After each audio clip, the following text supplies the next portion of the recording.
making a video, but it's freezing out tonight, so I might bail on it quick. Tomorrow is my son's 18th birthday. I made it to my deadline. Wasn't sure I was going to often, to tell the truth. But I did. I got through.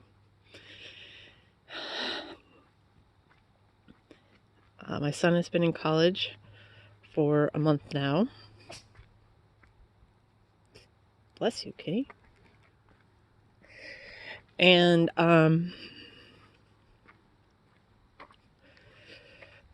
he was doing really well, so I thought. And a week and a half ago, I got a call from the school saying he hasn't gone to any of his classes. He has no chance of passing this semester because he's missed so much, and that we want him to withdraw and go home. And I almost had a heart attack.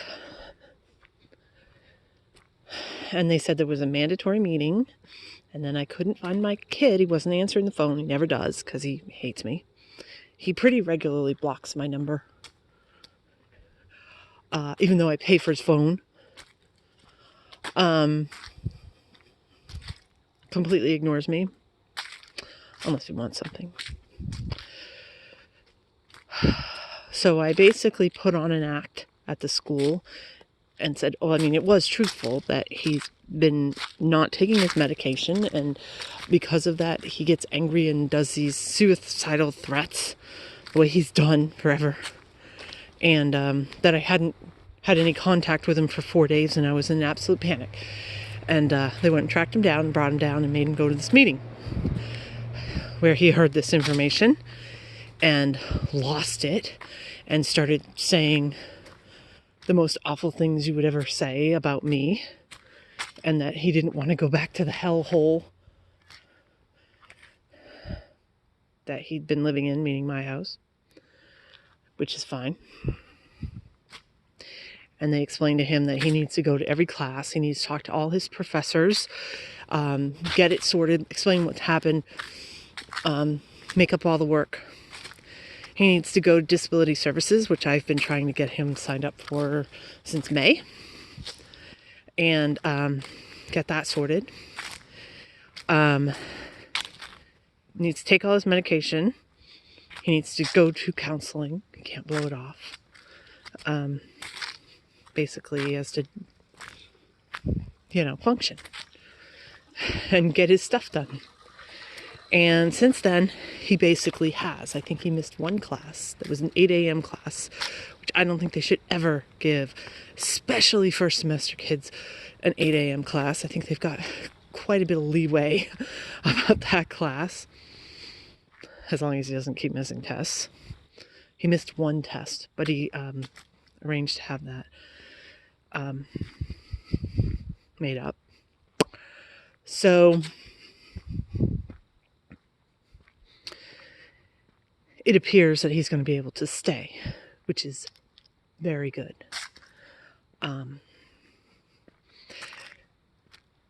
Because he's really getting right back where he was. And angry at everybody, and happy that he's angry because he gets to feel something, because he's off these medications. He actually gets to feel something. Whatever. It's the same old cliched story. What happens with, schizophrenics, and what happens with bipolar people. And they have to hit rock bottom, go to the hospital, stay there for quite some time, or jail. Get straightened out, get put on their meds, go out into the world and decide, hey, I'm feeling good, I can handle it, I don't need these meds, and drop them again. I'm like, God, it's so frustrating. Hey, Pop.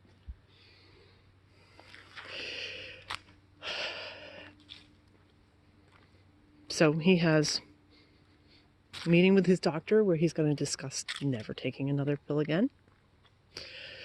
and 2 meetings with the school, and I am not going to be involved with him at all because he's going to be 18, and he doesn't want to sign off on me being there, and he's doing it out of spite and meanness, and that's fine because I don't want to be there either. I want to be done with this.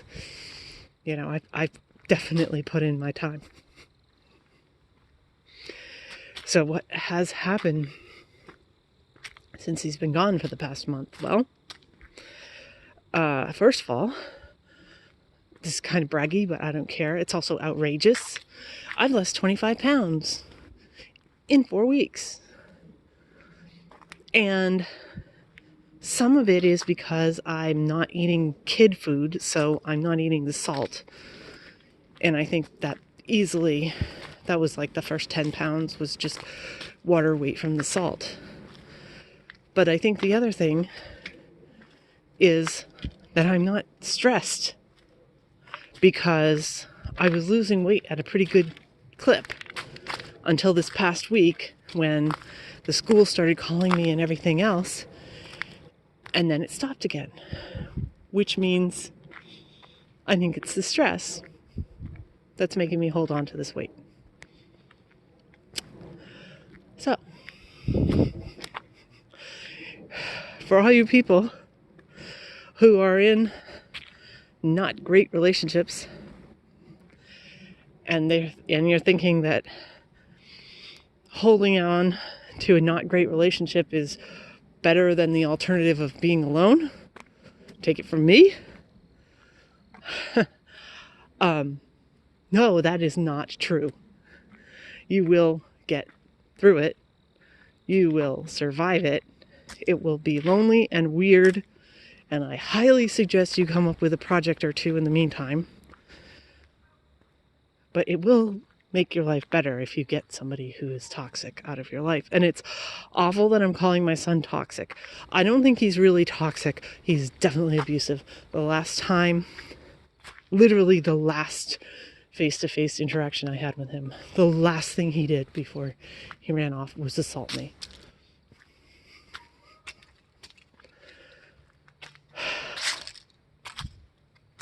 And I don't have to live with that anymore. I don't have to come home and be on eggshells wondering which version of him am I going to have to deal with anymore. I mean, it's kind of a pain in the ass because now I have to go shopping. I hate shopping. And I'm down 2 sizes in 1 month. I mean, that's good, except the shopping sucks. And it's definitely going to drop more because here come my nifty next projects. Next week I'm having a colonoscopy because I'm old. I've had symptoms, which I will spare you, but symptoms since right after my son was born, so that's 18 years. Yes? Are you cold? I know, it's cold out here, huh? And I saw a new doctor who was like, oh, we got to deal with this. Yeah. Well, I've been told that I'm supposed to have one of these stupid tests for quite some time. And it's an uncomfortable and, experience and embarrassing and everything else. But the big problem is I'm avoidant. And you are required to be picked up. You can't drive yourself home from this appointment. You can't sit there for 8 hours until they're 100% sure that the drugs are out of your system. They will not release you unless there's somebody with you.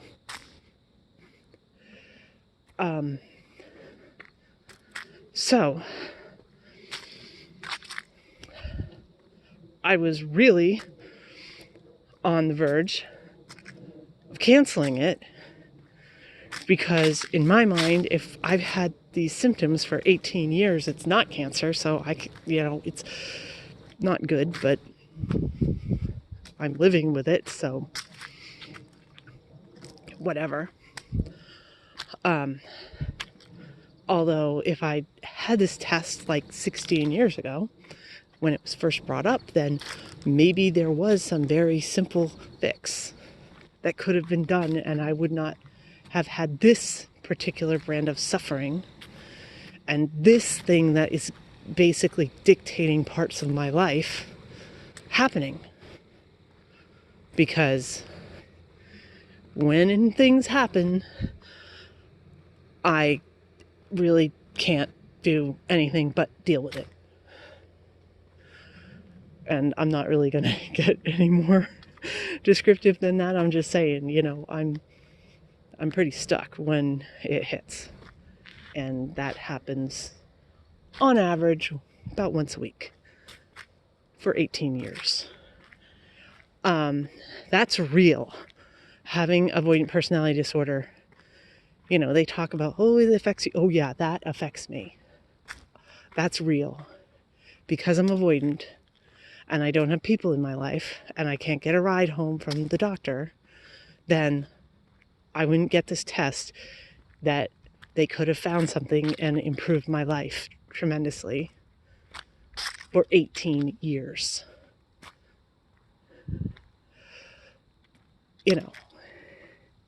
People think it's just emotional. It's not. I mean, who knows? Maybe I really actually do have a major health issue. Maybe I have the slowest growing cancer that's ever existed. Maybe I'm going to go in there and they're going to say stage 4. Because, idiot, you should have been here 10 years ago and we could have taken care of it. That is possible. But what I did when I was like, oh, okay, this appointment, I almost backed out when they first called to set it. I almost backed out, and I was like, okay, I'm not going to. I'm going to give. Oh, there's somebody there, so we're going to turn around right here. Come on, Poppy. I was like, okay, I'm not going to think. I'm going to think one step at a time, one step at a time, one step at a time. I was like, okay, the problem is if I get a ride back and my car is there, what am I going to do about my car? Well, my insurance, one of the benefits is that you can get medical transportation for certain approved things. Come on, Pop. Poppy, come on. Come on. Come on. I'm not going anymore. Come on, Poppy, it's cold. Anyway, and apparently a colonoscopy is one of the things that is covered. I was like, oh my God, that's brilliant. So you can pick me up and drive me in. And they're like, yes. And then what about the return drive? Did they give you a time? I was like, what? Return drive? What? They're like, yeah, we can get you back. I was like, are you sure? They said that you need to have somebody with you. And they're like, yeah, our drivers can do it for you. I was like, yes! Again. I've had this insurance for 6 years or something.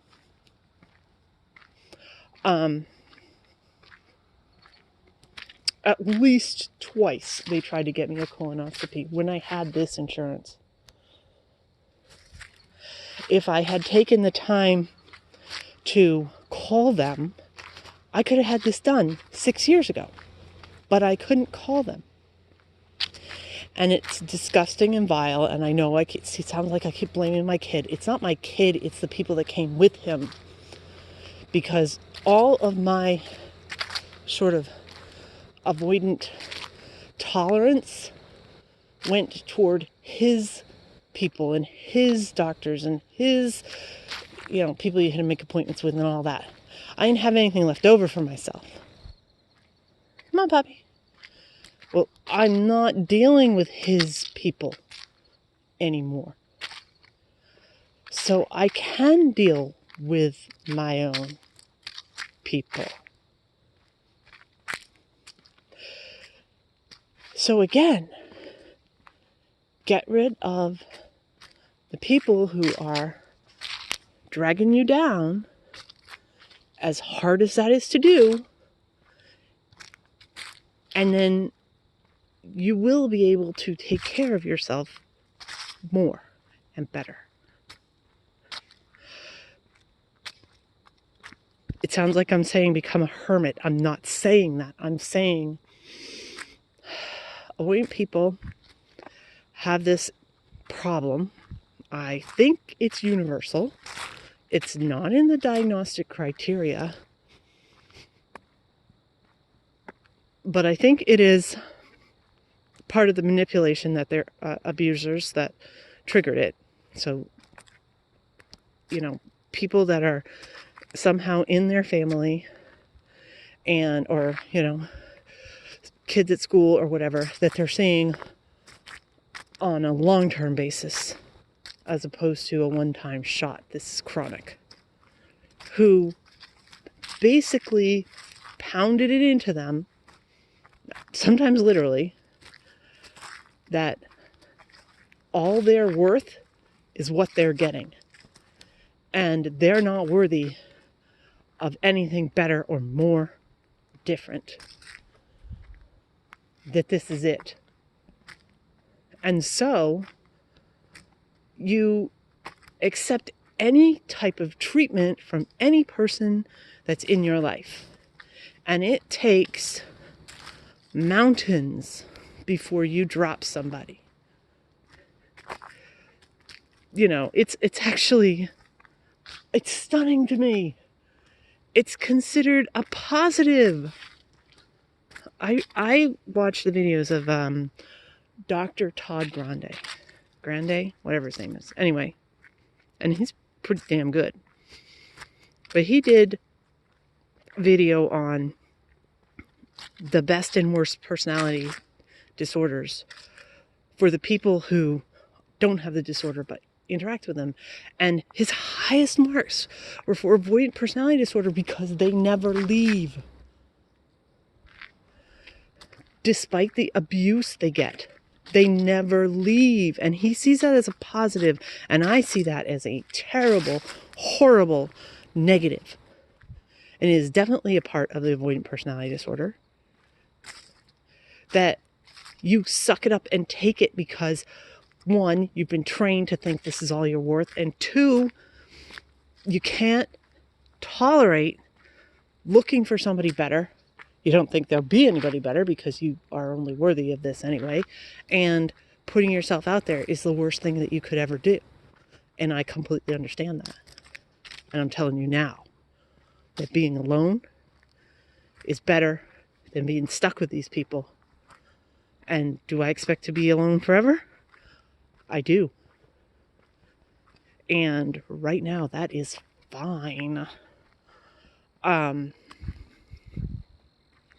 Yeah, I expected to be like, gritting my teeth and holding on by my fingertips to not fulfill the prophecy. On the contrary, it's tough regularly. I miss my son.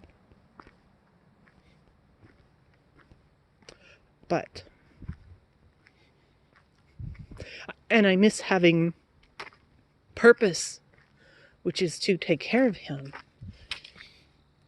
But I don't miss the abuse. And I don't miss being on eggshells in the house. And he's never coming back. He might come back for a visit, but he's not going to live with me anymore. If he's not going to school in the spring because he can't, then I don't know where he's going, but he's not living with me.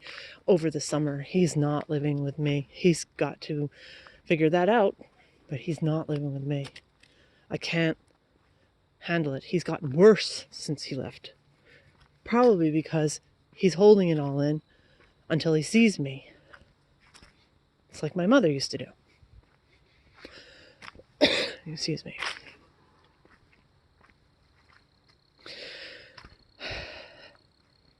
So tomorrow I'm supposed to see him, even though I don't know if my phone is still blocked. I'm not trying to call him. I'm supposed to see him to give him his present, take him out to lunch, be nice, little family thing, get a cake. Who knows if that's actually going to happen.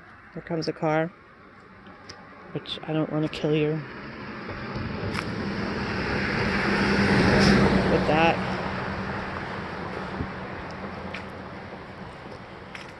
You're that all black cat that's not actually mine that likes me. Do you want to come over and see me? That's a cat, not a decoration. Anyway, come on, Poppy. So I have to figure out my stupid diet. For anybody that's had a colonoscopy, for the next week I have to avoid all seeds, like even tomato seeds and nuts and corn. And I'm like, how do you do that? So I'm going to be very distracted with trying to figure out how to not eat something that would get this stupid test pushed back, because that's actually one of the good things about it. It was like, boom, you're going to have it next week. Holy crap. I'm going to have it next week. I don't have to worry about it too much. I don't have to, don't have time to worry about it. Pop. Yeah, that's that other cat. Aw, they're being sort of friends. But then next after that, and this is weird, I'll give you, because again, there's people with avoidant personality disorder sort of tend to have the extremes. There are the people who are almost agoraphobic, that really truly only interact with their family. And there are the people who do best when they're around complete strangers that they're never going to see again. Because then, for some reason, this judgment, just like, okay, whatever, they're going to judge me. Yes, they're going to judge me. Everybody judges. But I don't care, because I'm never going to have to hear about their judgment. And even if they do judge me and somehow tell me exactly what they're thinking, nobody's witnessed it. I'll never have to admit it. I will never have it rubbed in my face again. It's done and over with, as opposed to what I know from my family is it doesn't matter what it is that you've done or said. It comes back constantly, and this is awful, but this is one of the best things about my mother being dead, is that I don't ever have to hear her remind me again about all the things that she liked to remind me about my past. And about how I'm never going to do X, Y, and Z, and why am I not doing that and the other, and I'm just like, shut up. What do you care about something I started to do 15 years ago and then stopped? What do you care? You hated it and mocked it when I was doing it, and now you're bringing it up and trying to rub it in my face that I didn't finish it. Screw you. I don't have to deal with that anymore. So my next crazy, and I know, things turn around quick, as far as, not as far as being avoidant, but as far as like external stuff, they turn around quick. And I had massive financial issues earlier. Come on, Pans. Oh, please don't get squished. Oh, what an asshole. Don't squish my cats. Oh, Jesus Christ. Anyway, I had massive financial issues, like, not even 6 months ago. But they have resolved. So next month, I'm going to Italy. I'm going to Rome for 5 days by myself. Because it was remarkably cheap. I couldn't believe it. Apparently November's time to go. It cost the hotel and the airfare, round trip airfare, was $588. It's like, how can you not go? Come on. So that's my next thing. That's like 6 weeks from now. And then is Thanksgiving, and then is Christmas, and then is the next year.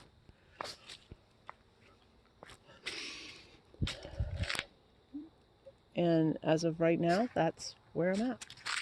I have very, very, very short-term goals. And that's what I'm focusing on. And I'm not thinking long-term because that's not good for me. You know, I am breaking things down by weeks. Weeks I can handle. And weeks is what I'm doing. So yeah, tomorrow I have to see my son. And he's probably gonna be awful. And hateful and everything else. His favorite thing is to tell me that he hates me so much because I gave birth to him. I chose to have him. It's such pathetic drama queen type behavior. Plus also, he has 5 different medications he takes. Very small doses, but still, it's a hell of a cocktail, and he has stopped them all. So I'm surprised he's not worse than he is.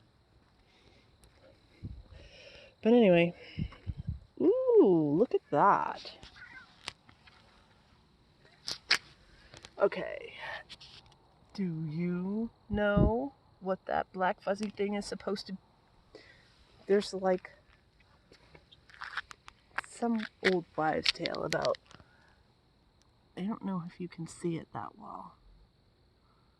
But that big brown fuzzy stripe in the middle is about 1/2 inch. You're supposed to be able to tell how much snow you get based on that. I don't know what it means. I just know that's the story.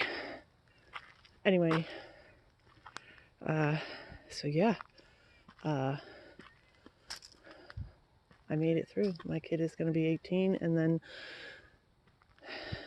I'm not going to have the job, and it definitely was a job, taking care of him anymore. It also very much appears that I'm not going to have the pleasure of really having him much in my life anymore either. But hey guys, I'm avoidant. Everybody leaves. I make everybody miserable. This is the way the world is. It's just a fact. So he put up with me too. Oh great, here comes a car and the cats are all in the street. You can't see him. See Poppy's legs.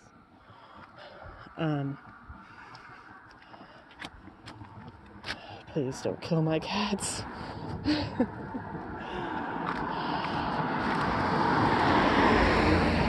They didn't kill my cats.